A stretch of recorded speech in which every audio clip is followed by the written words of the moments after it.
Hey, how's it going, everyone? It's me, it's Clara, and yeah, I.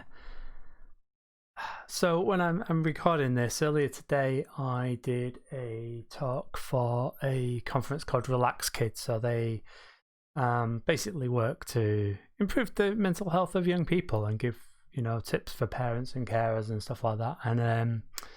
And yeah, one of the local organisers decided to throw a conference up and got loads of people that work with young people that they knew or around the country. And I was invited to be one of those speakers. And I don't know, I think I intended to go into that and talk more about sort of different stuff, ideas on how best to be there for LGBTI plus young people, if I'm honest. But I don't know, the way the conversations went, I ended up talking a lot more about my experience. I was going to talk about my experience, but I ended up talking a lot more about my experience when I was young. And yeah, I mean, that's always kind of, it's heavy, but I like doing it. I've not done it for a while.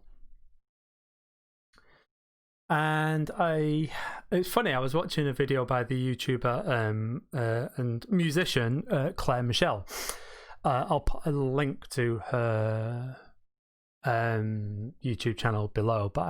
So Claire Michelle lives in Seattle and started basically transitioning around the same time as I did. I remember that I started hormones and I saw her first video where she'd just left home and started her YouTube channel. And so it's been kind of interesting to see someone sort of grow at the same time as I have. I mean, I wasn't really sharing my story with anyone, so it was kind of nice to see someone else sharing their story, and it gave me someone to think about. So, I don't know.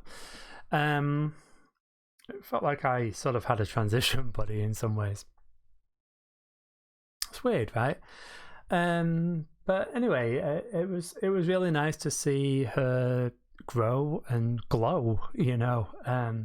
She's become an amazing woman, and just it's been great to see what she's been doing.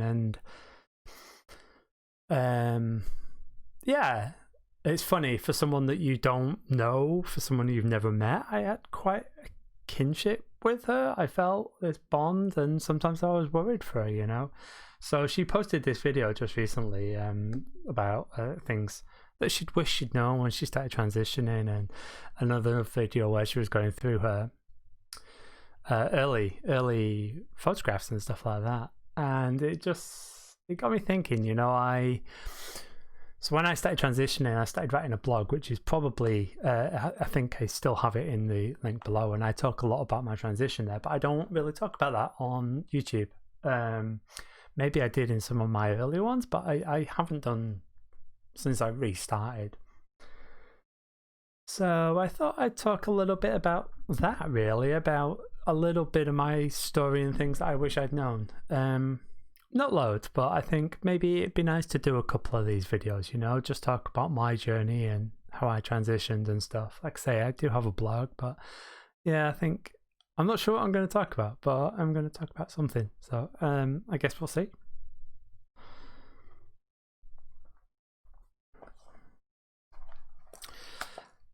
So I did actually take some notes. I'm curious what I wrote, actually. Not from watching her video. These were ones that I took today while I was doing something else. But one thing that's, I think, really interesting that we've got to be aware of is that, so when I first started transitioning, so when I was thinking about it, I didn't have anyone to talk to, or I didn't think I did. And so I watched YouTube videos, I watched YouTubers, and I learnt from their stories, basically, and that gave me the confidence to have a go. Not that I felt I had an option because of my mental health, but still, it gave me the strength I needed to try. And there's some amazing YouTubers. And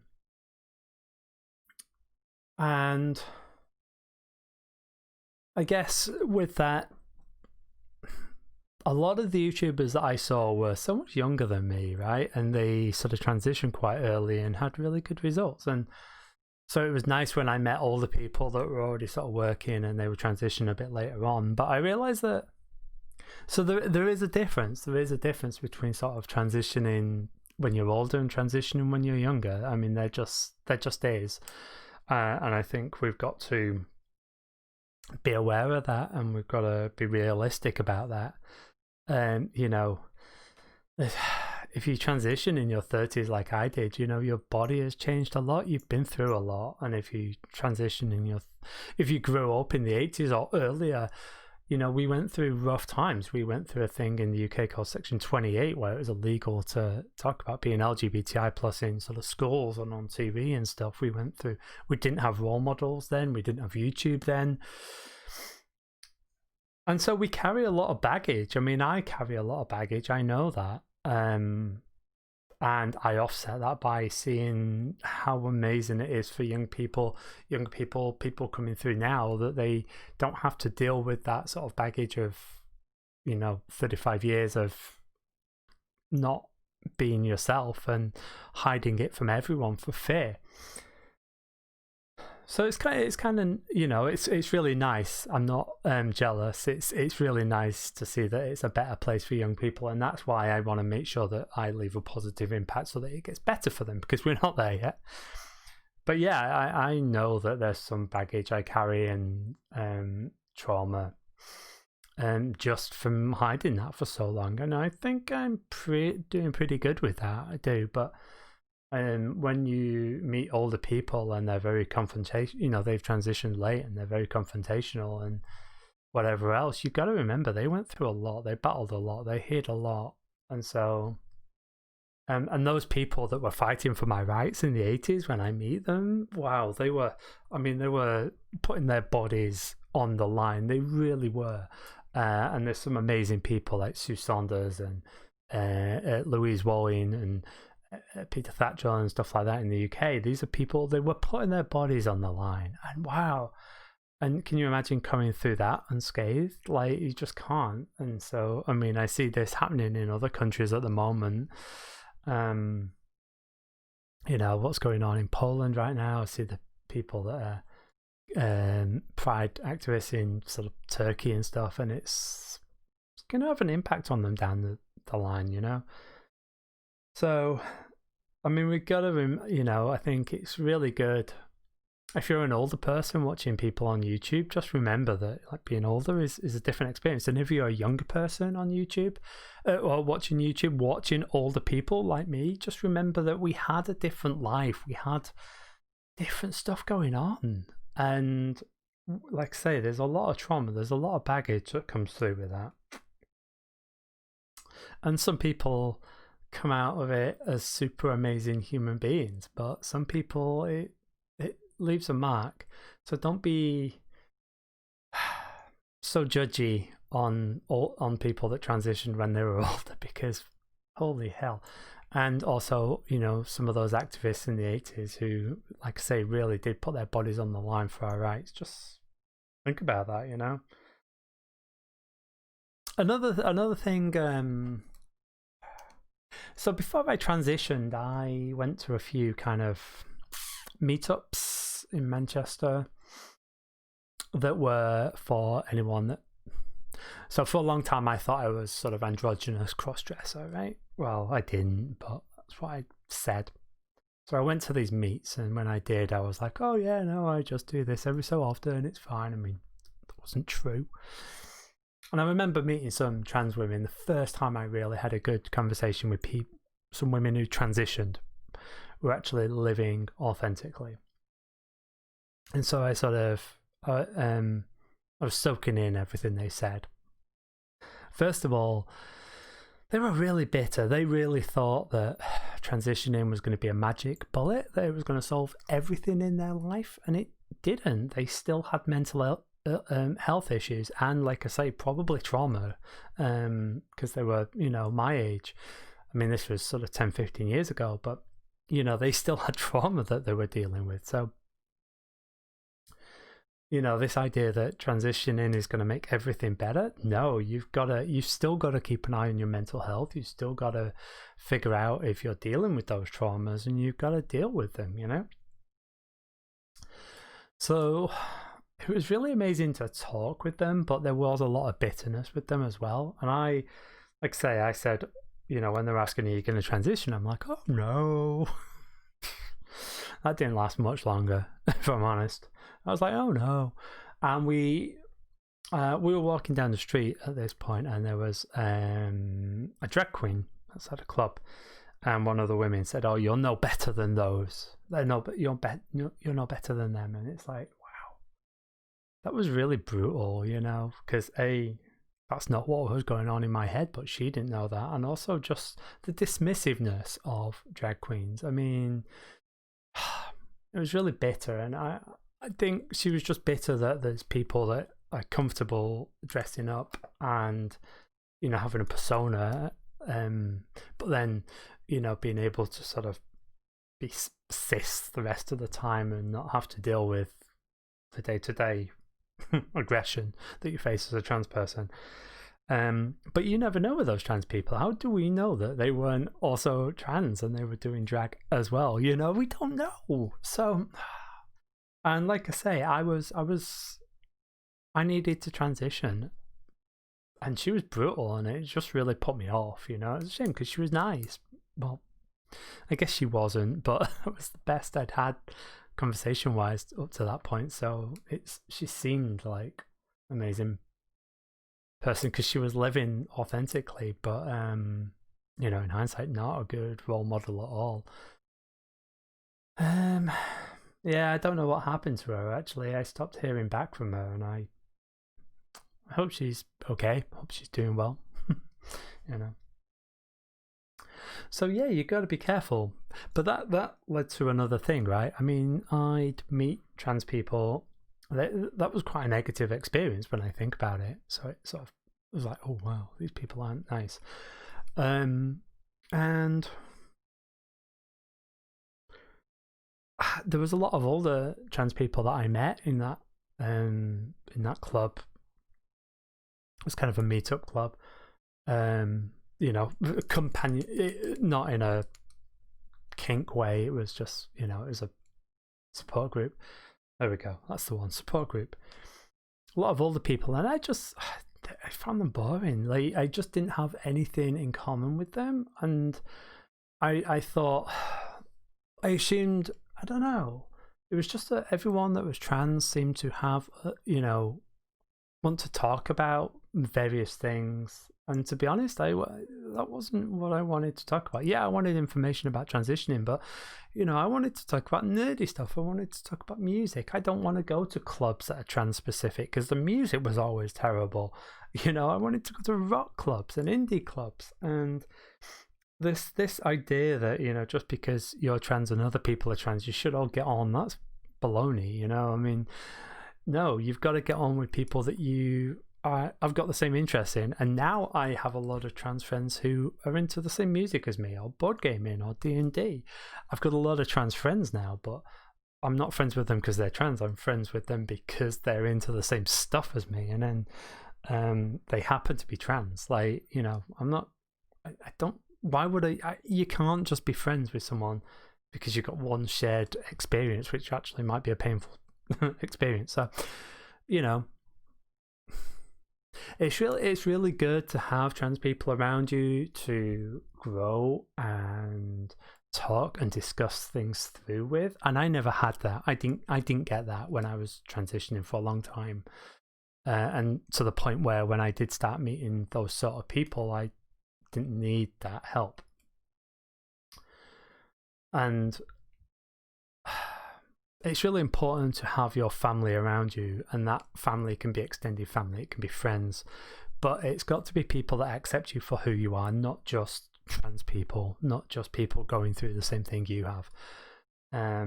Not everyone is supported by their older friends and their family. It's hideous, but there you go. So you need to have a support network, you need to have friends, but for me, they weren't trans people, they were other people.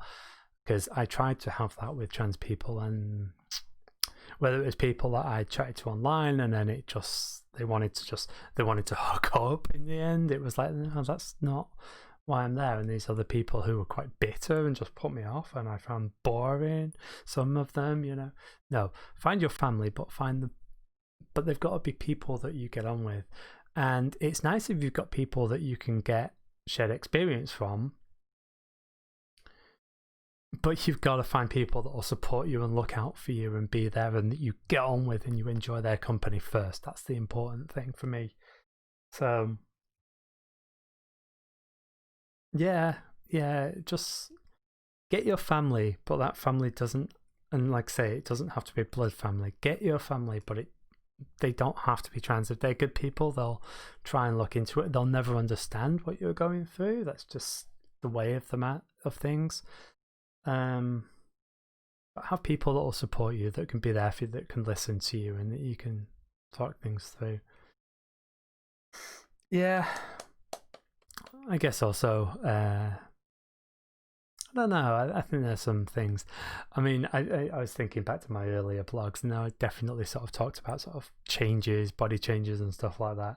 I think there's a few things, like if I'd have realised I should have got on with doing hair removal sooner, to be honest, it would have been, in some ways, like hormones reduce hair to a tiny degree, but basically it's going to take a long time for facial hair removal generally.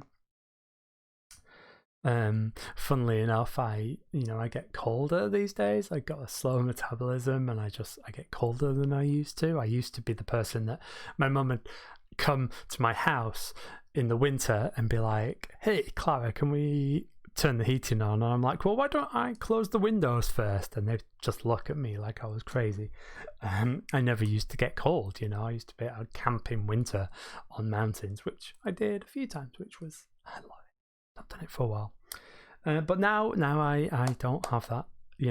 I'm not as warm, and I suddenly understand what blankets on the sofa are for, things like that, and I'm more willing to turn the heating on. Ironically, I have a friend who started on tea a little while ago, and they were always cold, always cold, and now they're on tea, they're like, so hot. So that's kind of funny.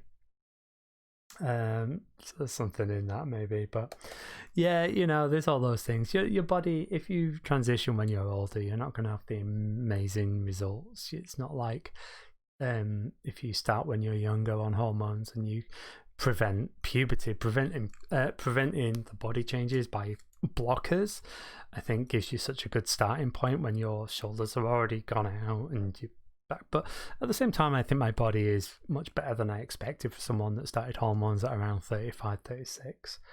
Far from perfect, and yeah, I need to do a bit more exercise, but I'm quite happy with it, and I'm a lot more comfortable now. I mean, I've been on hormones 6-7 years, and it's just me. And you find the clothes that suit you and stuff like that. And there's the other thing, when you first start going out, when you first start sort of presenting female and wearing makeup, oh my goodness, like when I went out before I transitioned, and it was almost like drag, or it was cross-dressing, and I'd look gorgeous, but you'd be wearing clubbing makeup, right? So I could look past really well. Of course, when I started going out in the streets, you want day makeup, right? And I just got it wrong. I just look too dark, just wrong. I mean, these days I'm a lot more comfortable wearing less makeup. For a long time, I saw makeup as kind of armor. I felt the more makeup I wore, the less likely I was to get misgendered and whatever else and laughed at in the street. So makeup, for a little while, it was armor for me. I needed that little something. Now, if I go to work, I can, if I'm going to work, unless I'm in a big meeting or something, or I'm doing an interview, I'm not going to be wearing foundation and stuff. I'm just a bit of moisturizer and then my eyeliner, and it'll draw my eyebrows in. They seem to have disappeared today, but